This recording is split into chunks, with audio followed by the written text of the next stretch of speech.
to complete the elimination of Hamas and return all our hostages and make sure that Gaza will no longer pose a threat to Israel and return the residents of the north safely to their homes. This war will not end until we have achieved all its aims, and that includes the return of the northern residents home safely. I would like to tell you that this will happen exactly as it happened in the south.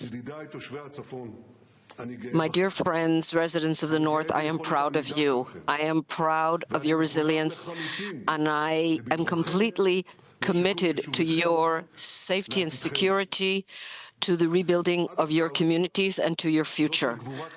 Until now, thanks to the heroism of our IDF soldiers and in the ISA and in all the other security forces, we have made amazing achievements on all 7 fronts in this war. This is causing amazement throughout the world, and Israel's strength is being radiated throughout the Middle East.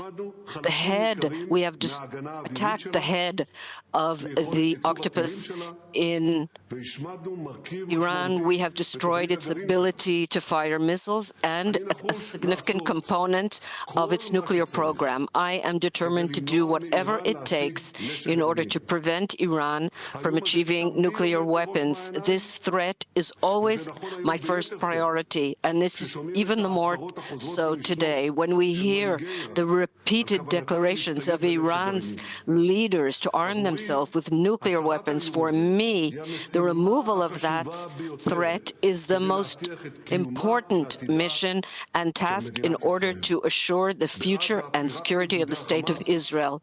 And in Gaza, we killed 20,000 terrorists. We eliminated Sinwar and Def and others, and we returned 124 of our hostages. We are committed to return the 101 that are left in Gaza, the living and those that are no longer living, and to put an end to the terrible suffering of their families. And we are, of course, committed to complete the destruction of Hamas. In Judea and Samaria, we have eliminated hundreds of terrorists and terrorist infrastructures, and we are working everywhere that there is terror. In Yemen, we attacked the Houthis, what the international coalition did not do before that. In Iraq, we prevented and continued to halt attacks of unmanned aerial vehicles. And in Syria, we are systematically preventing the efforts of Iran and Hezbollah to bring weapons through Syria to Hezbollah. Assad is playing with fire. And now the 7th front, Lebanon. Hezbollah has chose to attack us from there on October 8th. A year has gone by. It is not the same Hezbollah anymore.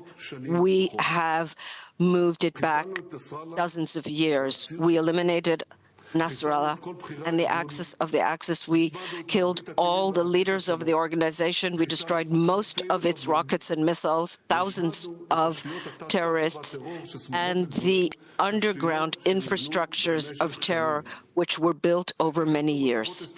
We attacked strategic targets throughout Lebanon,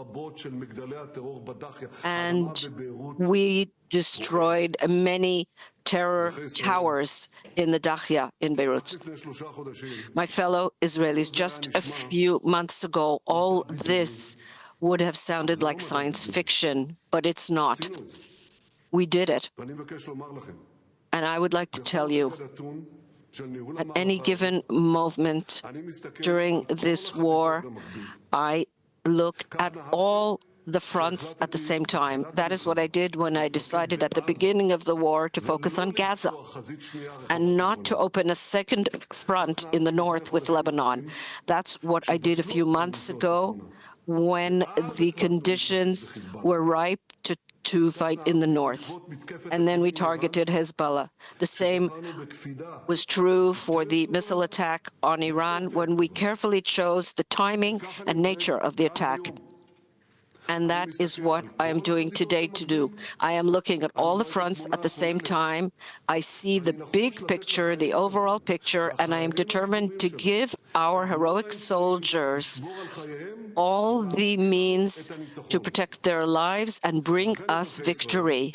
And therefore, my fellow Israelis, this evening I will bring for the endorsement of the cabinet a ceasefire in Lebanon. The length of the ceasefire depends on what will happen in Lebanon.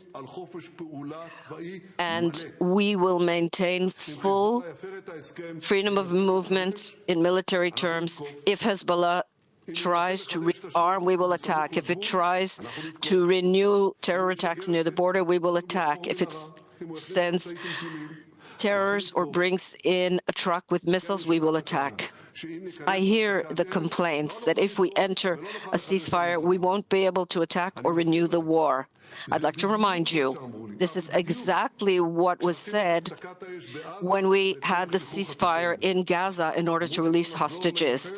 People said we would not renew the fighting, but we did. And how? I am told Hezbollah will sit quietly for a year or two, regroup, and then it will attack us again. But Hezbollah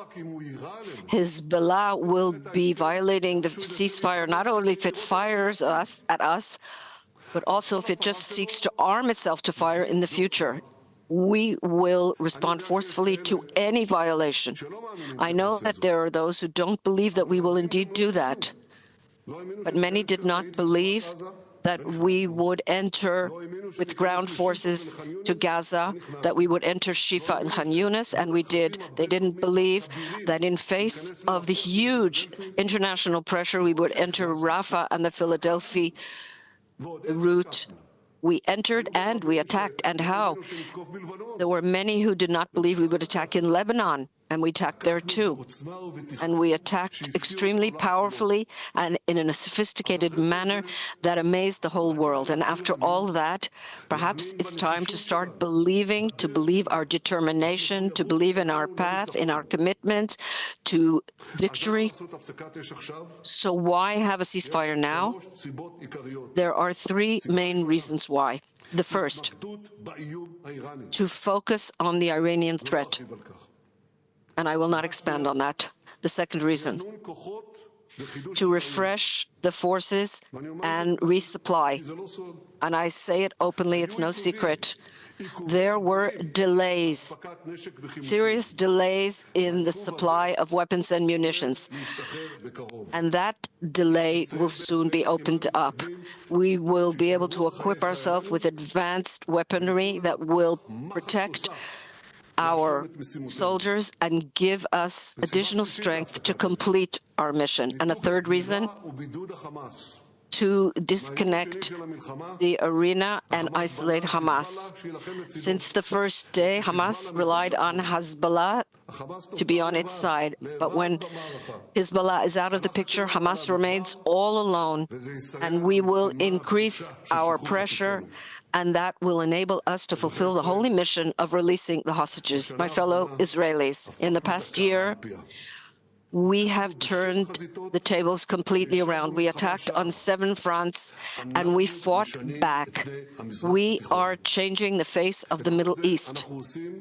And we are doing all this thanks to our heroes, our heroic soldiers, and thanks to your resilience, and thanks to the management of the war. I have said many times, a good agreement is an agreement that is enforced, and we will enforce it.